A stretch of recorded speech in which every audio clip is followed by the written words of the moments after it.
Good morning. I just want to make a video kind of describing like how I got here, how I got to this point of making the decision to have bariatric surgery.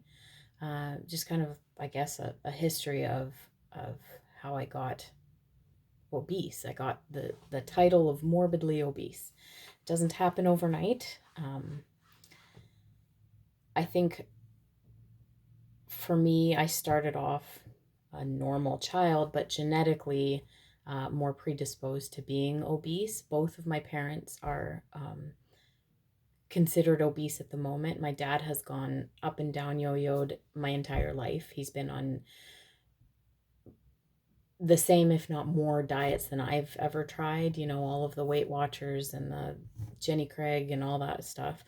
Um, and he's gone from almost 400, I want to say like mid 350s, to all the way down to sometimes he's just like a stick. You know, I want to say maybe 150. He's a very short Chilean man. So, you know, I've seen the struggle, especially in my dad. My mom growing up, she was,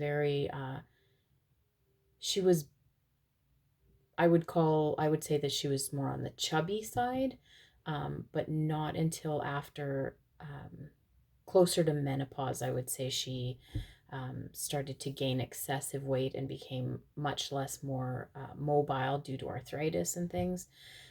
So she really stopped moving and started eating a lot more, um, and is now like in her late 60s, uh, obese for her height. Again, short Chilean woman.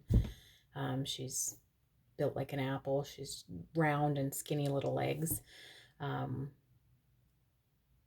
so I kind of have genetics going against me, as well as my own personal decisions, my upbringing. Like my mom came from a third world country, so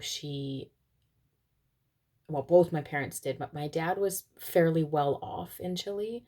Um, they were never really struggling for food, but he came from a very abusive family where I think food for him became comfort, and a very bad addiction. Like at one point, I remember in my childhood, we had a fridge in the basement that was just for Coke, um, or pop in general, and he was the only one allowed to drink the pop, and it was his, and we were never to touch it. He would. I remember hearing him go to the kitchen at nighttime and, you know, having those midnight snacks, and um, he would he did most of our cooking for dinner. Um, and it was always just these massive meals. It was like Thanksgiving every day, you know, which sounds good, but actually became quite abusive in my memory. Um, it was almost like he was like feeding us his addiction.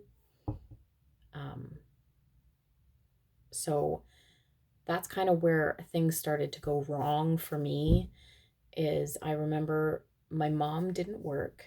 She was stay at home when I was very young. So until I was about 7. And I remember having well portioned out, balanced meals. I remember my sister would come home from school and we would have carrots and celery.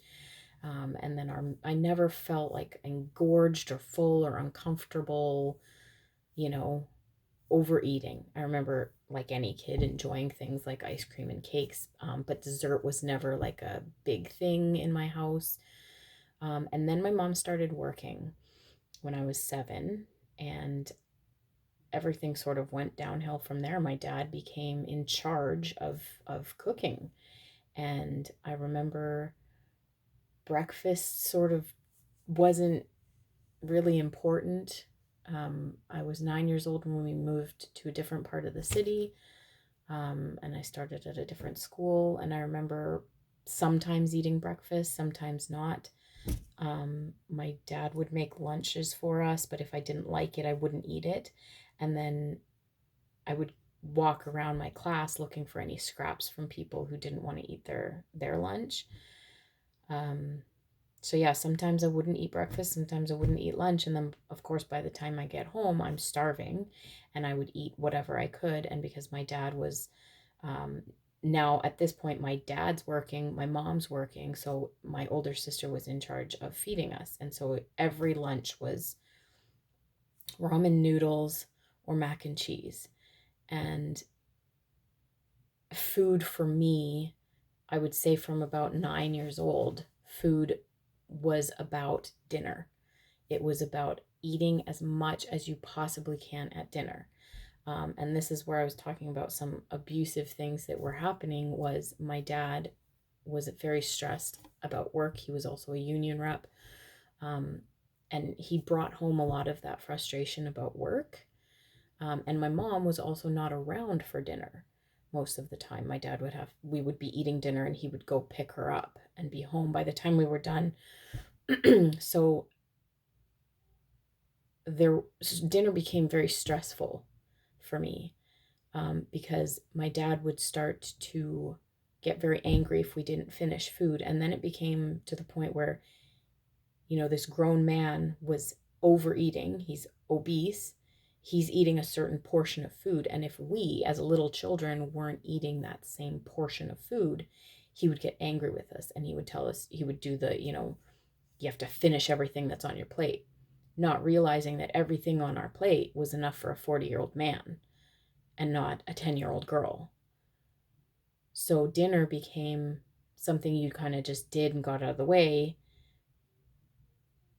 or it went from something you just did and then continued playing to something you're just surviving and you're getting through. And like sometimes I felt like we'd be sitting there for an hour, 2 hours, just trying to finish the quantity of food.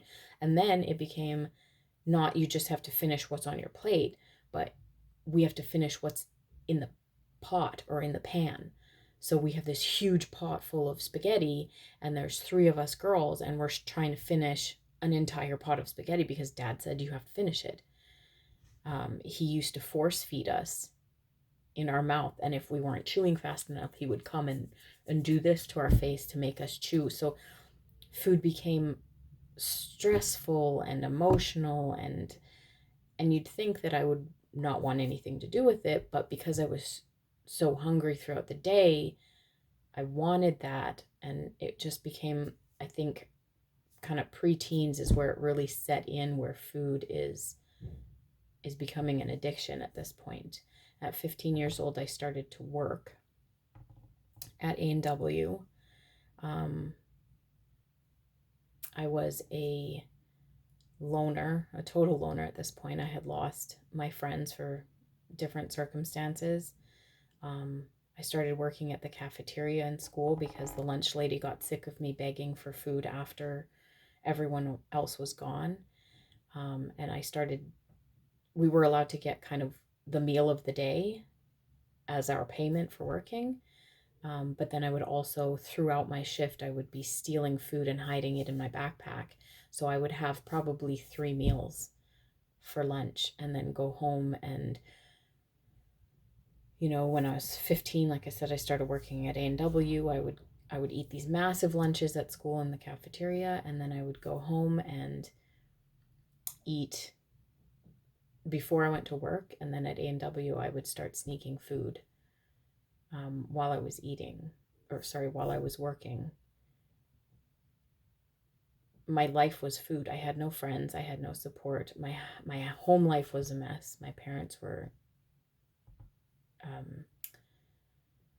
on and off talks about divorce and yelling. There was a lot of it was a very stressful teen years for me. And I had nothing else but food. I started learning how to do recipes. I started learning how to bake. My family was very volatile, constantly fighting with each other, yelling, screaming. But if I baked a cake or if I made fettuccine alfredo from scratch, I brought everybody together. I brought everyone to the kitchen. Everyone was enjoying the meal. Everyone was quiet. Nobody was fighting. So making food to solve problems became a thing. Feeding my own frustrations and stress became a problem. Stealing food at work, bringing it home, eating in private became a problem that has been like long lasting. Um, to this day, like I'm married now with two children, and I'll still sneak food, for no reason. It's just it's just ingrained in me that when you have the opportunity to sneak food where nobody else can see so that there's no shame, you do it. And so, yeah, it's just then all of a sudden when I was about, I want to say about 12 years old. So I was still in elementary school. I ate breakfast really fast one morning and I went to school. And I got to school and I started feeling really queasy. And I asked if I could go home. And as soon as I got in the door, there was a bathroom like right at the front door. I puked. Um, that became kind of a turning point for me, because rather than looking at that as, oh, I ate too fast, or maybe the milk was bad, or whatever, just a one-time circumstance, I became afraid of breakfast. So I stopped eating breakfast because I was like, the what ifs started. What if I throw up at school next time? So I decided it would just be safer to not eat breakfast.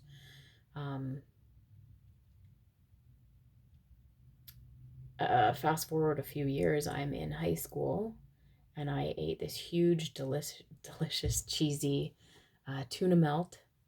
And same thing, that afternoon, I started feeling gross, terrible. I mean, it was just too much food. Looking back, it was probably deep fried, French fries along with this massive tuna melt. And I threw up at school and I went home. And at that point, I decided no more lunch. So I was sort of going back to when I was in elementary, where I'm not eating breakfast, I'm not eating lunch. And by the time I get home, I'm starving. And at this point, I'm working at Arby's. And so dinner, late night snacking. It's not even snacking at this point. It's full like meals at midnight with my dad. It became a bonding thing for us. I literally would come home with slabs of bacon. And we would sit there and talk about our day and eat bacon and bond and not fight. And it's just these like addictions and these unhealthy habits just ingraining themselves in me. However, my anxiety about food also started to climb, because I was afraid of getting sick and puking in public. Another thing that sort of solidified my anxiety with food was both my older sister and my mom have irritable bowel, and watching them eat something and immediately having to run to the bathroom, sometimes not even making it to the bathroom, was very traumatizing for me. And there was some situations where there was pooping in public happening that completely terrified me. By the time I was 18, I stopped eating breakfast. I stopped snacking throughout the day, no lunch, no snacks in the afternoon. I would literally wait until about an hour before I went to bed before I could eat still a massive amount of food, but it would have to be in the safety of my own home. I didn't know at the time that the label that I was going to get, the diagnosis that I was going to get years down the road, was obsessive compulsive disorder, due to anxiety. But that's what was happening, is I was developing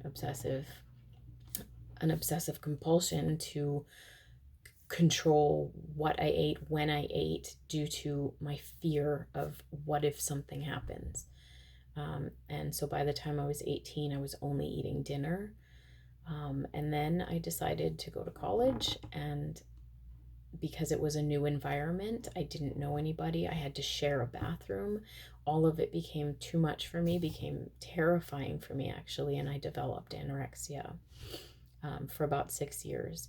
At my worst point, and this always blows my mind now as somebody who is like obese and loves food, um, at my worst point, there was a stretch of 7 days, 1 week, where I had eaten 1 can of tuna and 2 bottles of water. I don't know how I'm alive. I know that there are anorexic people out there who are have been doing that for a long time and still survive. I dropped so much weight. I was bony, my collarbones were showing, I was unhealthy. And I honestly thought that this was going to kill me. I thought that I was actually going to starve to death. I would make meals for myself and I would sit in my dorm room and tell myself for hours that it's okay to eat it. The food would be cold. I would have like a fork to my mouth and just be just shaking so bad, and I couldn't swallow it. I started throwing up out of nervousness. I would eat, let's say, 4 spoonfuls of mac and cheese, and I would get so nervous and shaky that I would throw it up. And so then I was like, well, see, I can't eat because when I eat, I throw up. And so my anorexia became bad. And I honestly didn't see a light at the end of the tunnel for it.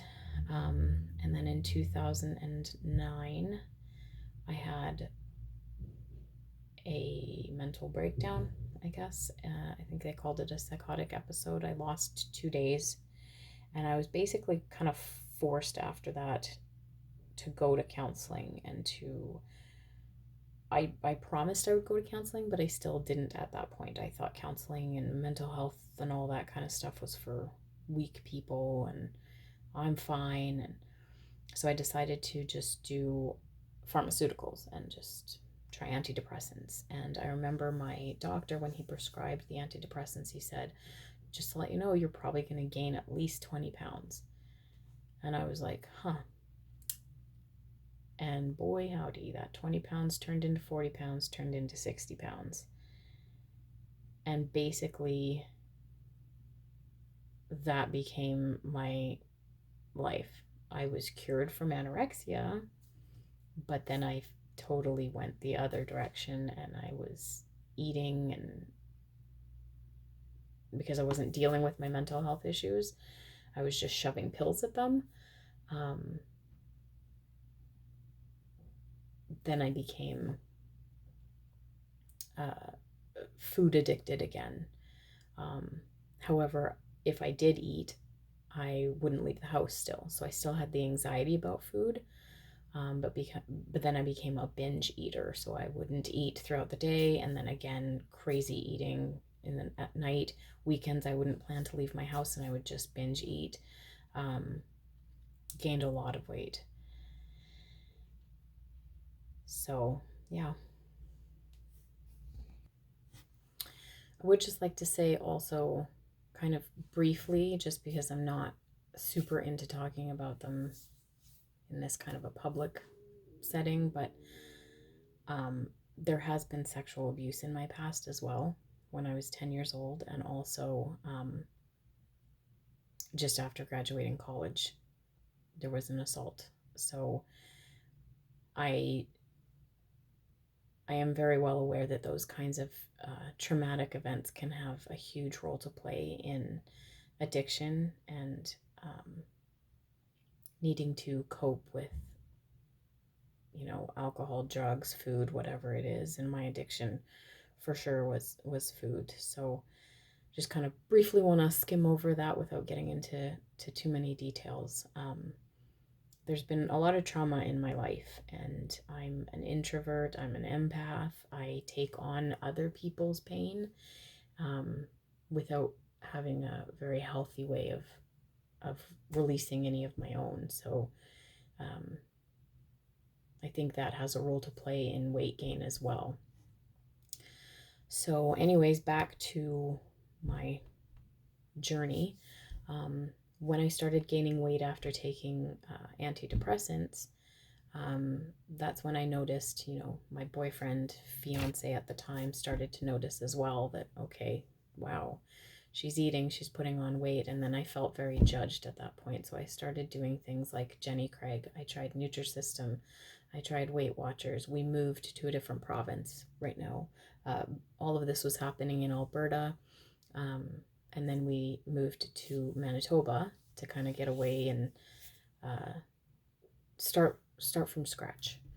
Um, my family was a very stressful thing in my life, and I just wanted to, and my job as well. I just wanted to start from scratch, and we had newly been married, so we decided to move. And I was quite large, probably 220 at that point. And then I decided to just start working out, and not necessarily dieting, but following portion control. Um, and within a couple of years, I started to run. Somebody at work decided to encourage me to sign up for the Manitoba Marathon and the 10K, not the marathon.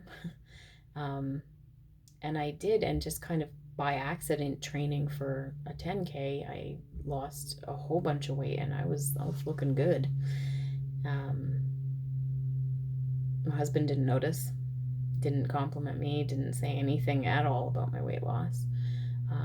But then, surprise, we got pregnant, and I was pregnant with my first son. I was actually really good about eating healthy and exercising. But then another surprise was that I got pelvic girdle pain. So my pelvis became extremely painful in my lower back. Um, my son came 2 months early, which is actually a good thing, because if I carried him to term like I did with my second one, I wouldn't have had a second one. So my first one, pregnancy wise, physical wise, I mean, yeah, I was using a cane at the end of it, but I did not know what I was in for at all. Um, because I had him and everything went back to normal. I was able to run again. I actually started to do triathlons. Um, got into swimming, running, cycling. Like, it was great. However, even with all of that activity, I still couldn't lose the weight. I was still, I think, stuck around 230, 230, 235. No matter, like, I was training sometimes 2 times a day, every day. And I maybe got down to, I think it was 207 was the lowest I got down to. And I thought, oh my gosh, like, this is crazy. And then we started trying for baby number 2, and I got pregnant, and shit hit the fan with that one. I went into some early labor signs, and I was told, like, this kid is going to come out way too early to save if you don't go on bed rest. And so I went on bed rest, and I was in bed for 4.5 months. I kept skip the dishes in business. I ate out every day. Every day or every other day, I was ordering food. Um, I didn't, I wasn't moving. I mean, I packed it on to the point that I was, 277 by the time I gave birth to him. My pelvis was awful. My knees were awful. My swelling was terrible. I went into the hospital at 277. I gave birth to a 10-pound baby, and I left at 267. I literally lost 10 pounds, which was the size of my baby.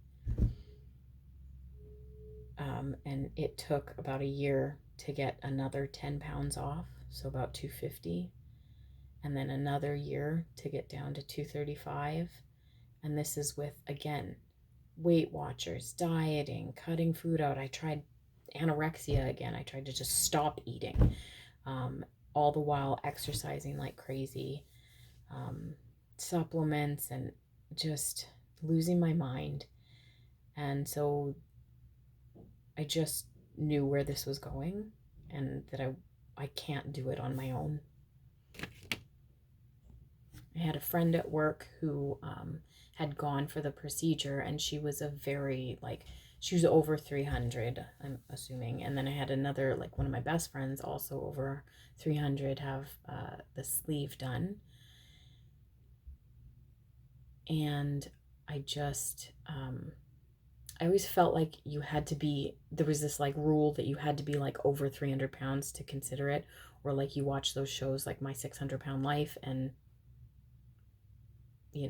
that's the stage you have to be at. And at the time I was 230, 235. So there's no way. But I went to my doctor, I asked him, and he was like, you know what, I'll put you on the list. That's all you have to do. So I got approved. I got approved because of my family history of obesity, my history of yo-yoing and using food as an addiction, as a coping mechanism. Um, yeah, so it wasn't just because, I'm this height and this weight and this is my BMI. It was a whole picture thing. And so they approved me, and here I am. It is, I have 4 days left until the surgery, COVID permitting. So stressed out about COVID. There is talk about shutting down elective surgeries, and I've been on boost for a while now. And if I have to do this all over again, we're fine. So yeah, that's my history. That's how I got from a normal 7 pound, 3 ounce, no, what was I, 7 pound, 8 ounce baby to a 235 pound woman who can't get the weight off. I'm super grateful for this tool that the government of Canada is allowing me to use. I want to be successful. I know that I have it in me to be successful.